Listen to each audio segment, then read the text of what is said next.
দুনিয়ার মধ্যে আনন্দিত হয়ে লাভ নেই। আল্লাহ নবী সাল্লাল্লাহু আলাইহি ওয়াসাল্লাম এক হাদিসের মধ্যে বলেছেন, যখন মানুষকে আল্লাহ তাআলা জাহান্নামে নেওয়ার জন্য ফেরেশতাদেরকে পাঠিয়ে দিবে, যে যাও তাদের ফরমান, তাদের ব্যাপারে জাহান্নামে ফয়সালা হয়ে গেছে, তোমরা তাদেরকে জাহান্নামে দিয়ে ঢেকে নিয়ে আসো। যখন ওই মানুষগুলোকে আল্লাহ যাদের ব্যাপারে জাহান্নামে সিদ্ধান্ত দিয়ে দিবে, তাদেরকে যখন জাহান্নামের দিকে নিয়ে যাওয়া হবে, যদি ওই মানুষগুলোর মধ্যে থেকে দুনিয়ার মধ্যে কেউ তার সন্তানকে হাফেজ বানায় যান, তাহলে এই কোরআন কারিমের হাফেজ সাহেব এমন 10জন মানুষের সুপারিশ করে জান্নাতে যেতে পারবে, যে সরকার যে 10জনের ব্যাপারে জাহান্নামে সিদ্ধান্ত হয়। আলহামদুলিল্লাহ, যে 10জনের ব্যাপারে জাহান্নামে সিদ্ধান্ত হয়েছে, এই 10জনকে একজন হাফেজ কোরআন আল্লাহর সুপারিশ করে জান্নাতে নিয়ে যাবে। সুবহানাল্লাহ। এজন্য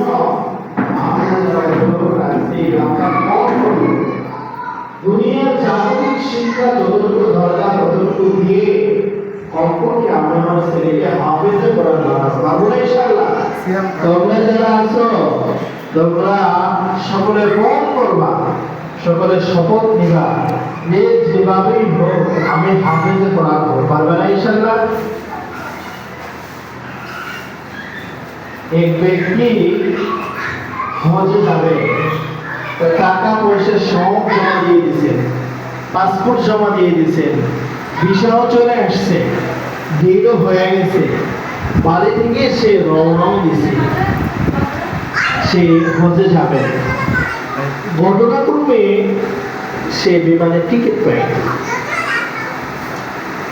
বিমানবন্দরে যাওয়ার পরে যখন সব কিছু প্রস্তুত, কিন্তু টিকিট প্রস্তুত নয়, তাহলে এই ব্যক্তি কি পরিমাণ পেরেশান থাকবে, খুব পেরেশান থাকবে।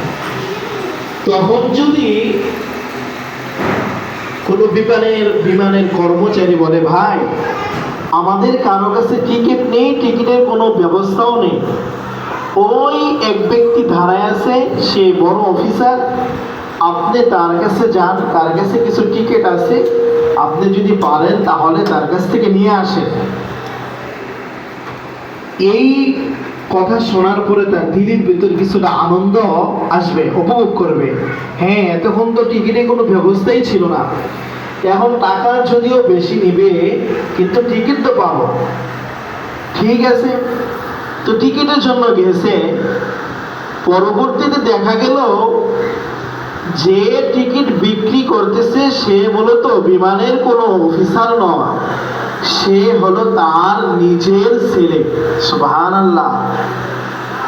তো নিজের ছেলে। এখন কি ওই ব্যক্তির হজে যাওয়ার ব্যাপারে বিন্দু পরিমাণ কোনো সন্দেহ আছে? আমার ছেলের কাছে যদি টিকিট থাকে তাহলে বাপে অবশ্যই হজে যেতে পারবেন। এই ব্যক্তি যখন দেখতে পেল যে তার আপন ছেড়ে সে টিকিট বিক্রি করতেছে, সে যে পরিমাণ আনন্দিত হবে তার চাইতে শত শত কোটি কোটি বেশি যখন কোনো বাবা মায়ের ব্যাপারে কিয়ামতের ময়দানে জাহান্নামের সিদ্ধান্ত হয়ে যাবে। আর তখন যদি তার কোনো একটা ছেলে যদি হাফেজে কোরআন হয়ে থাকে, তাহলে ওই জাহান্নামী বাবা মা কি পরিমাণ আনন্দিত হবে যে আমার ছেলে আমাকে সুপারিশ করে এই ভয়াবহ আগুন থেকে আমাকে জাহান্নাম থেকে জান্নাতের দিকে নিয়ে যাবে। সুবহানাল্লাহ। খুব আনন্দের বিষয়। আল্লাহ মালুম ওই সময় ওই জনম দুঃখিনী বাবা মারা কি পরিমাণ আনন্দিত হবে। এজন্য আমাদের মা বোনরা যারা আসছেন, আমরা অবশ্যই নিজেদের ছেলে মেয়ে যারা আছে আমরা কমপক্ষে প্রাথমিক যে শিক্ষাগুলো আছে সেগুলো দেওয়ার পরে কমপক্ষে আমরা চেষ্টা করব আমার একটা ছেলে অথবা আমার একটা মেয়ে যেন হাফেজে কোরআন হয়। এই মাদ্রাসার সূচনা লগ্নে আজ থেকে 4 বছর আগে এখানে গত বছর সে হাফেজে কোরআন হয়ে গেছে আলহামদুলিল্লাহ। তা আমি মনে করি যদিও এই 4 দেয়ালের ভিতরে কিছু ছাত্রছাত্রী আছে, কিছু উস্তাদ আছে, যে আমি মনে করি এটা একটা মাকবুল মাদ্রাসা হয়ে যাচ্ছে বা আল্লাহ যদি কবুল করেন।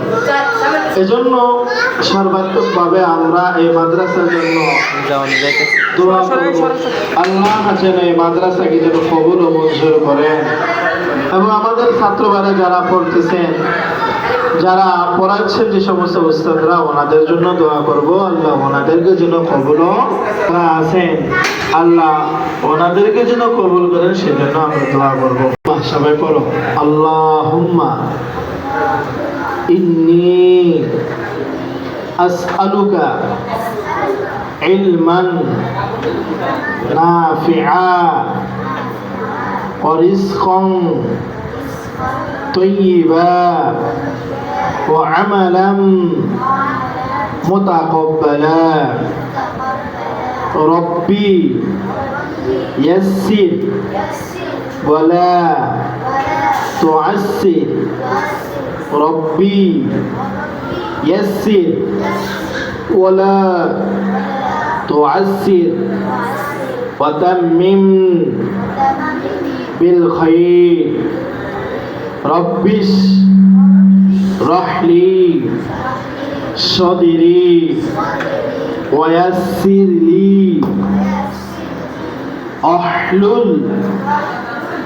আহলুল উকদাতাম মিন লিসানি ইয়াফকাহু কওলি। রব্বি জিদনি ইলমা। রব্বি জিদনি ইলমা।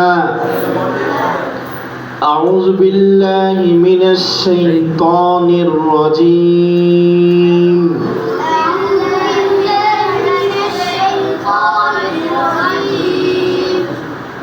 بسم الله الرحمن الرحيم.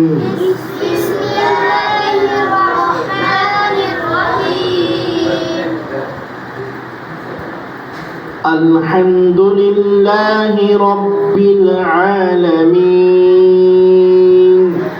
الحمد لله رب العالمين. الحمد لله رب العالمين. الحمد لله رب العالمين. الرحمن الرحيم. الرحمن الرحيم.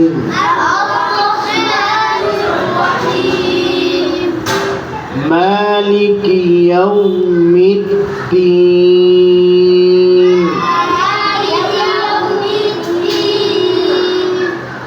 إياك نعبد وإياك نستعين. إياك نعبد وإياك نستعين.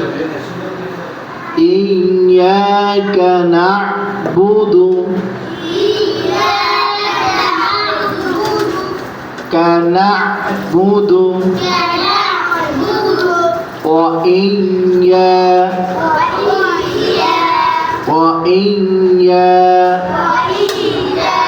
إياك نعبد وإياك نستعين.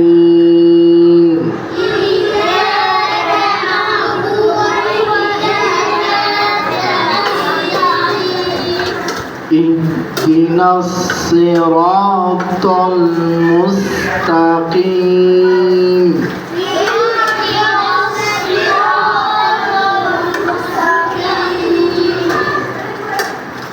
صراط الذين أنعمت عليهم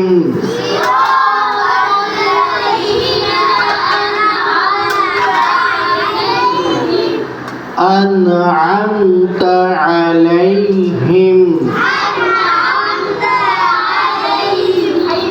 غير المغضوب عليهم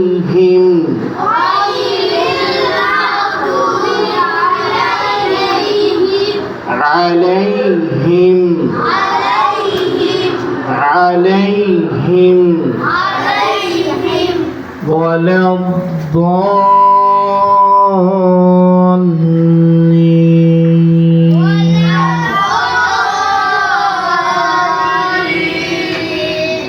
صدق الله العظيم صدق الله العظيم আমরা দরুদ শরীফ পড়ি আল্লাহুম্মা সাল্লি আলা মুহাম্মাদিন নাবিয়্যিল উম্মি ওয়া আলা আলিহি সাল্লাম তাসলিমা আল্লাহুম্মা সাল্লি আলা মুহাম্মাদিন নাবিয়্যিল উম্মি ওয়া আলা আলিহি সাল্লাম তাসলিমা সূরা ইখলাস তিনবার পড়ি সূরা ফাতিহা একবার পড়ি আলহামদুলিল্লাহি রাব্বিল আলামিন আর রহমানির রহিম মালিকি ইয়াউমিদ্দিন إياك نعبد وإياك نستعين اهدنا الصراط المستقيم صراط الذين أنعمت عليهم غير المغضوب عليهم ولا الضالين بسم الله الرحمن الرحيم قل هو الله أحد الله الصمد لم يلد ولم يولد ولم يكن له كفوا أحد بسم الله الرحمن الرحيم قل هو الله أحد الله الصمد لم يلد ولم يولد ولم يكن له كفوا أحد بسم الله الرحمن الرحيم قل هو الله أحد الله الصمد لم يلد ولم يولد ولم يكن له كفوا أحد আমরা অভিভাবকরা যারা আছি একটা আমল আমরা সবাই এটা করতে পারি বিশেষ করে নিজের জীবনের বরকতের জন্য নিজেদের পেরেশানি দূর করার জন্য বাবা মায়ের পেরেশানি দূর হওয়ার জন্য বাবা মায়ের জীবনের বরকতের জন্য আখিরাতের জীবনের সৌন্দর্যের জন্য আল্লাহ নবী সাল্লাল্লাহু আলাইহি ওয়াসাল্লাম বলেন যে ব্যক্তি 200 বার সূরা ইখলাস পাঠ করবে কতবার বললাম 200 বার যদি কোনো ব্যক্তি একদিন 200 বার সূরা ইখলাস কুল হুয়াল্লাহু আহাদ আল্লাহুস সামাদ লাম ইয়ালিদ ওয়া লাম ইউলাদ ওয়া লাম ইয়াকুল লাহু কুফুয়ান আহাদ আল্লাহ নবী সাল্লাল্লাহু আলাইহি ওয়াসাল্লাম বলেন আল্লাহ রাব্বুল আলামিন ওই ব্যক্তির 50 বছরের গুনাহ মাফ করে দেবেন সুবহানাল্লাহ কত বছরের গুনাহ মাফ করে দিবেন সাধারণত মানুষ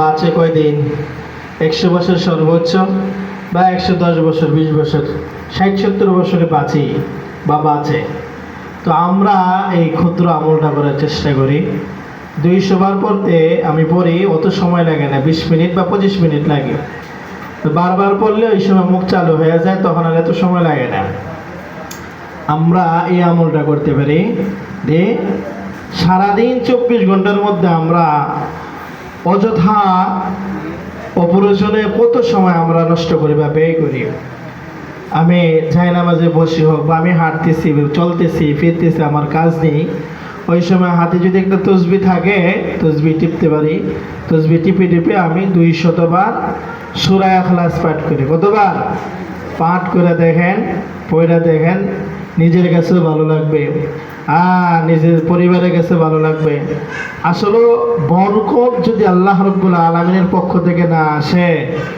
আমি যদি লাখ লাখ টাকাও কামাই তাহলে সেই টাকার মধ্যে বরকত আসবে না কিন্তু আমার ইনকাম কম কিন্তু আল্লাহ রাব্বুল আলামিন আসমান থেকে বরকত অবতীর্ণ করেন তাহলে সেটা হবে বরকত কাসরাতের উপর বরকত নয় কাসরাতের উপর বরকত নয় বরকত আল্লাহ রাব্বুল আলামিনের পক্ষ থেকে আসে তো যাই হোক আমরা কমপক্ষে এখানে যারা আছি দ্বীনি দাওয়াত হিসাবে আমাদের বন্ধু বান্ধব যারা আছে তাদেরকে দাওয়াতটা পৌঁছে দেব 200 বার সূরা ইখলাস পাঠ করলে কি হবে আল্লাহ রাব্বুল আলামিন 50 বছরের গুনাহ মাফ করে দেবেন কত বছরের 50 বছরের গুনাহ মাফ করে দেবেন। আল্লাহ আমাদের সকলকে আমল করার তৌফিক দান করেন। আলহামদুলিল্লাহি রাব্বিল আলামিন ওয়া আকিবাতুল মুত্তাকিন।